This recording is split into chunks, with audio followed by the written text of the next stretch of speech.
পরিস্থিতি স্বাভাবিক হবে কতদিনে? দেশের পরিস্থিতি নিয়ে আল জাজিরাকে যা বললেন তথ্য প্রতিমন্ত্রী। বিদেশে কারা কেন বিক্ষোভ করেছেন জানতে চিঠি দিল সরকার। এবং সর্বশেষ জানাবো, কপালে গুলি ঢুকে কানের নিচে বড় গর্ত করে বেরিয়ে গিয়েছিল মুগ্ধর। দর্শক শুনছিলেন সংবাদ শিরোনাম, এখন বিস্তারিত। পরিস্থিতি স্বাভাবিক হবে কতদিনে? গত 17 জুলাই থেকে 22 জুলাই পর্যন্ত সারা দেশে যে সহিংসতা এবং তাণ্ডব চলে তার প্রেক্ষিতে সরকারকে বেশ কিছু কঠিন পদক্ষেপ গ্রহণ করতে হয়েছে। বেসামরিক প্রশাসনকে সহায়তা করার জন্য সারা দেশে সেনা মোতায়েনের সিদ্ধান্ত নিয়েছে সরকার। কয়েকদিনের জন্য মোবাইলের 4G সেবা বন্ধ রাখা হয়েছে। ব্রডব্যান্ড ইন্টারনেট সেবা বন্ধ ছিল 4 দিন। সবকিছু মিলিয়ে সরকারকে এক কঠিন পরিস্থিতির মুখোমুখি হতে হয়েছে। বেশ কিছু শক্ত অবস্থান গ্রহণ করে এই সন্ত্রাসীদের মোকাবেলা করতে হয়েছে। আস্তে আস্তে জনজীবনে এখন স্বস্তি ফিরে আসতে শুরু করেছে। গত সপ্তাহ থেকে যে কারফিউ ছিল তা ধাপে ধাপে কমিয়ে ফেলা হচ্ছে। গতকাল শুক্রবার এবং আজ ভোর 6টা থেকে বিকেল 5টা পর্যন্ত কারফিউ শিথিল করা হয়েছে। কারফিউ কতদিনে থাকবে এবং জনজীবন কতদিনে স্বাভাবিক হয়ে ফিরে আসবে, এটি এখন মানুষের কাছে সবচেয়ে বড় প্রশ্ন। এই সংকটে সবচেয়ে বেশি ক্ষতিগ্রস্ত হয়েছে আমাদের শিক্ষা খাত। বিশেষ করে এইচএসসি পরীক্ষার্থীরা পরীক্ষার মাঝপথে অনিশ্চয়তার মধ্যে পড়েছে। যারা এইচএসসি পাশ করেছিল তাদের কলেজে ভর্তি অনিশ্চয়তার মধ্যে পড়েছে। বিশ্ববিদ্যালয়গুলো বন্ধ থাকার ফলে সেশন জটের আশঙ্কা দেখা দিয়েছে। সবকিছু মিলিয়ে শিক্ষাঙ্গনে একটা জটিল পরিস্থিতি তৈরি হয়েছে। শিক্ষার্থীরা দ্রুত ক্লাসে ফিরে যেতে চায়। এই সংকটে অর্থনীতিও বড় ধাক্কা খেয়েছে। এখন পর্যন্ত ক্ষতির পরিমাণ ৭৭,০০০ কোটি টাকা বলে মনে করছেন অর্থনীতিবিদরা। এই ক্ষতি কিভাবে পুষিয়ে নেওয়া হবে সেটিও এখন বড় প্রশ্ন, এবং এই ক্ষতি পুষিয়ে নেওয়ার জন্য অর্থনীতিতে যে গতি আনা যাবে তা আনতে হবে। সেই বাস্তবতা বাংলাদেশের আছে কিনা তা নিয়ে অনেকেই সন্দেহ প্রকাশ করেছেন। সবকিছু মিলিয়ে সংশ্লিষ্ট সকলে মনে করছেন যে ক্ষয়ক্ষতি এবং বিভীষিকা হয়েছে, সেখান থেকে ঘুরে দাঁড়াতে হলে বাংলাদেশকে দ্রুত স্বাভাবিক ছন্দে ফিরতে হবে। স্বাভাবিক পরিস্থিতির মধ্য দিয়ে পুনরায় জীবনযাত্রা শুরু করতে হবে। কিন্তু প্রশ্ন উঠেছে, সবকিছু পরিস্থিতি স্বাভাবিক হবে কবে এবং কিভাবে স্বাভাবিক হবে? এখন পর্যন্ত সরকারের পক্ষ থেকে এই ব্যাপারে সুস্পষ্ট কোনো রোডম্যাপ ঘোষণা করা হয়নি। স্বরাষ্ট্রমন্ত্রী বলেছেন যে পরিস্থিতি স্বাভাবিক হলে কারফিউ প্রত্যাহার করা হবে, কিন্তু কবে এবং কিভাবে সেই সম্পর্কে তিনি কিছু বলেনি। বিভিন্ন সূত্র থেকে বর্তমানে জানা যাচ্ছে যে সহিংসতা এবং তাণ্ডব হয়েছিল তাদের মূল হোতা এবং তাণ্ডবকারীদের অনেকে এখনো গা ঢাকা দিয়ে আছে। সরকার গ্রেপ্তার অভিযান পরিচালনা করছে। এখনো শিক্ষার্থীদের বিভ্রান্ত করার চেষ্টা করা হচ্ছে। শিক্ষার্থীদের একাংশ দাবি করেছে তারা 4 দফা 8 দফা ইত্যাদি না মানা হলে আবার আন্দোলন করবে। কাজে এই পরিস্থিতি সরকারকে সামাল দিতে হবে। যারা এই নাশকতা এবং সন্ত্রাসের সঙ্গে জড়িত তাদের আইনের আওতায় আনতে হবে। পাশাপাশি যে সমস্ত ঘটনাগুলো ঘটেছে সেই সমস্ত ঘটনাগুলোর নির্মহ এবং নিরপেক্ষ তদন্তের প্রয়োজন।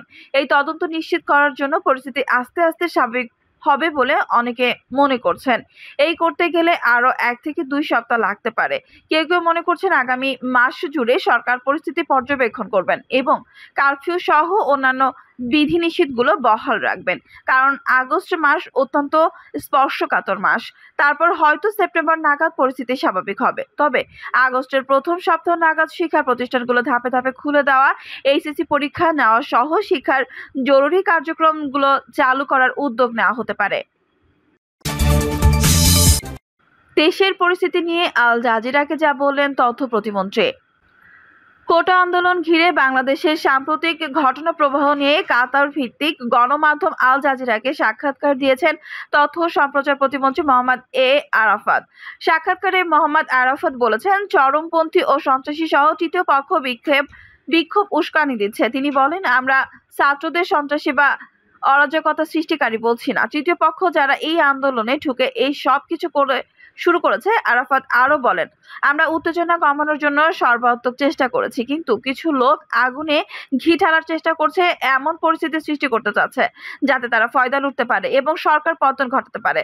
আল জাজিরাকে দেওয়া সাক্ষাৎকারে তথ্য প্রতিমন্ত্রী বলেন, আন্দোলনে নিহতের সংখ্যা সরকার এখনো নির্ধারণ করতে পারেনি। তিনি বলেন, নিহত, হতাহত ও আহতের ক্ষেত্রে আমরা সাধারণ জনগণ, পুলিশ, বিক্ষোভকারী বা সরকারের সমর্থকদের মধ্যে কোনো পার্থক্য করতে চায় না। তথ্যমন্ত্রী জানান, একটি স্বাধীন বিচার বিভাগীয় কমিটি পুরো ঘটনা তদন্ত করবে, যাতে এই ঘটনায় যারা দায়ী তাদের বিচারের আওতায় আনা যায়। প্রধানমন্ত্রী শেখ হাসিনার পদত্যাগের দাবি প্রত্যাখ্যান করে আরাফাত বলেন, তিনি প্রধানমন্ত্রী শুধু জনগণকে রক্ষা করছেন। বিদেশে কারা কেন বিক্ষোভ করেছেন জানতে চিঠি দিল সরকার। কোটা সংস্কার আন্দোলন ঘিরে বাংলাদেশের সাম্প্রতিক পরিস্থিতি নিয়ে বিভিন্ন দেশে বিক্ষোভ অনুষ্ঠান হয়েছে। কারা কেন এসব বিক্ষোভ করেছেন তা জানতে বিদেশে বাংলাদেশের দূতাবাসগুলোকে চিঠি দিয়েছে সরকার। পররাষ্ট্র সচিব মাসুদ বিন মোমেন বিষয়টি গণমাধ্যমকে নিশ্চিত করেছেন। তিনি বলেন, কোথাও কোথাও বিক্ষোভ হয়েছে এমন খবর আমরা জেনেছি, তাই বিদেশে বাংলাদেশের মিশনগুলোর চিঠি পাঠিয়েছি। আমরা জানতে পেরেছি কারা কি বিষয়ে বিক্ষোভ করছে। এই নিয়ে মিশনগুলো যে দেশে কাজ করে সেখানকার সরকার কাছ থেকে তথ্য সংগ্রহ করে আমাদের জানাবে। তিনি আরো বলেন, এতদিন আমরা আমাদের মিশনগুলোর মাধ্যমে এখানকার পরিস্থিতি তাদের অবহিত করেছি, যাতে তারা তাদের দেশের গণমাধ্যম ও সামাজিক যোগাযোগ মাধ্যম প্রচারিত গুজব ও অসত্য তথ্যে বিভ্রান্ত না হয়। এবার আমরা তাদের সহায়তা চেয়ে চিঠি পাঠিয়েছি। পররাষ্ট্র সচিব বলেন, আন্তর্জাতিক মাধ্যমেও পক্ষপাতমূলক প্রতিবেদন এসেছে। পররাষ্ট্র সচিব বলেন, আন্তর্জাতিক মাধ্যমেও পক্ষপাতমূলক প্রতিবেদন এসেছে। সেই প্রতিবেদনের পাল্টা হিসেবে আমাদের বক্তব্য যাতে তুলে ধরে সেটি চিঠিতে বলা হয়েছে। কপালে গুলি ঠুকে কানের নিচে বড় গর্ত করে বেরিয়ে গিয়েছিল মুগ্ধর। গত 18 জুলাই সরকারি চাকরির কোটা সংস্কার দাবিতে আন্দোলন করতে গিয়ে গুলিবিদ্ধ হয়ে মারা যান বাংলাদেশ ইউনিভার্সিটি অব প্রফেশনালসের শিক্ষার্থী মীর মাহফুজুর রহমান মুগ্ধ। ফেসবুকে নিহত মুগ্ধর 38 সেকেন্ডের একটা ভিডিও শেয়ার করেন তার যমজ ভাই মীর মাহবুর রহমান স্নিগ্ধ। তাতে দেখা যায় মৃত্যুর আগে শেষ মিছিল মুগ্ধ আন্দোলনকারীদের হাতে ওয়াটার কেস থেকে পানি তুলে দিচ্ছেন। তাকে বারবার বলতে শোনা যায়, এই পানি লাগবে পানি। এই সময় সবুজ ফিতায় বুকে ঝুলছিল বিশ্ববিদ্যালয়ের পরিচয়পত্র। স্নিগ্ধ ফেসবুকে লেখেন, আমার ভাই মুগ্ধ গুলিবিদ্ধ হয়, তার কপালে গুলি ছোট গর্ত করে ডান কান নিচে বড় গর্ত করে বেরিয়ে গিয়েছিল। নিহত হওয়ার আগেও মুগ্ধ বিস্কুট ও পানি দিয়ে আন্দোলনে সহযোগিতা করেছিল। সে সবসময় রাজনীতির বিপক্ষে থাকলেও মানুষের অধিকারের পক্ষ ছিল। বিশ্ববিদ্যালয়ের জীবনে বিভিন্ন সামাজিক সংগঠনের নেতৃত্ব দিয়েছিল। মাথায় গুলিবিদ্ধ হওয়ার সময়ও মুগ্ধ উত্তরার আজমপুর রোডে ডিভাইডারের মাঝামাঝিতে হাতে ওয়াটার কেসটি ধরে রেখেছিল। তার বন্ধু আশিক তাকে তৎক্ষণিক নিকটবর্তী হাসপাতালে নিয়ে যায়। এই সময় সেখানে অনেক পুলিশ ভিড় করেছিল। আমার ভাই কখনো পুলিশের বিপক্ষে ছিল না। সে বলতো তারা কেবল আদেশ অনুসরণ করছে, তবে তাদের ব্যক্তিগত নৈতিকতা অনুসরণ করা উচিত এবং কোনো অনৈতিক আদেশ অনুসরণ করা উচিত নয়। মুগ্ধ গুলিতে নিহত হওয়ার ঘটনার বর্ণনা দিয়ে ফেসবুকে এক পোস্টে বন্ধু নাইমুর রহমান আশিক বলেন, এক পর্যায়ে আমরা ইষ্টি কুটুমের মুখোমুখি হয়ে রোড ডিভাইডারের উপর বসলাম একটি বিশ্রামের জন্য। প্রথমে জাকির, এরপর মুগ্ধ আর সবশেষে আমি। তখন পর্যন্ত পুলিশকে কাউকে গুলি করে নাই, শুধু টিয়ার সেল, স্প্রিন্টার আর রাবার বুলেটেই সীমাবদ্ধ ছিল। হঠাৎ সবাই আমির কমপ্লেক্স আর রাজক কমার্শিয়ালের দিক থেকে দৌড়ায় আসতেছে। 2-3 সেকেন্ডের পর মুগ্ধর পায়ের উপর হাত রেখে বললাম, চল দৌড় দেই। আমার বন্ধু শেষবারের মতো আমাকে বলল চল। জাকির উঠে দৌড় দিল আগে, তারপর আমিও উঠে দৌড় দিলাম। 3 থেকে 4 কদম যাওয়ার পর আমার সামনেই জাকিরকে দেখতেছি দৌড়াতেছে, কিন্তু আমার পাশে মুগ্ধ নেই।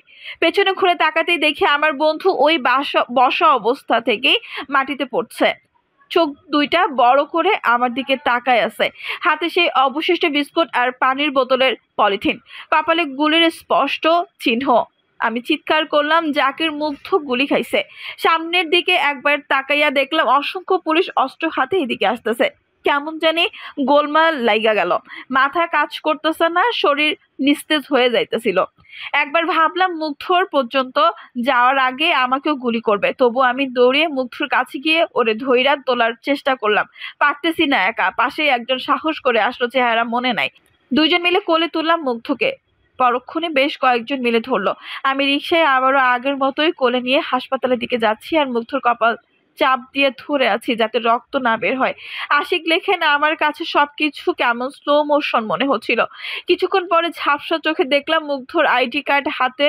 ডাক্তার আমাকে বলতেছে, আপনার কি হয়? বললাম, আমার ভাই। বলল, আপনার কোথায় লাগছে?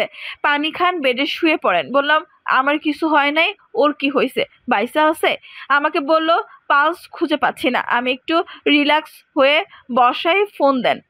আমাকে বলল পালস খুঁজে পাচ্ছি না, আপনি একটু রিল্যাক্স হয়ে বাসায় ফোন দেন। তখনও ক্লিয়ারলি কিছুই বুঝে উঠতে পারছি না। আমি স্নিগ্ধকে কল করলাম, সাথে সাথে বললাম মুগ্ধ গুলি খাইছে, তাড়াতাড়ি ক্রিসেন্টে আয় ভাই। স্নিগ্ধ আসলো, দেখলো ডাক্তার, জানাইলো পালস পায় না। স্নিগ্ধ আমাকে ধরে কাঁদতেছে আর অসহায়ের মতো ডাক্তারকে বলতেছে ভাই প্লিজ প্লিজ ভাই আরেকবার দেখেন না।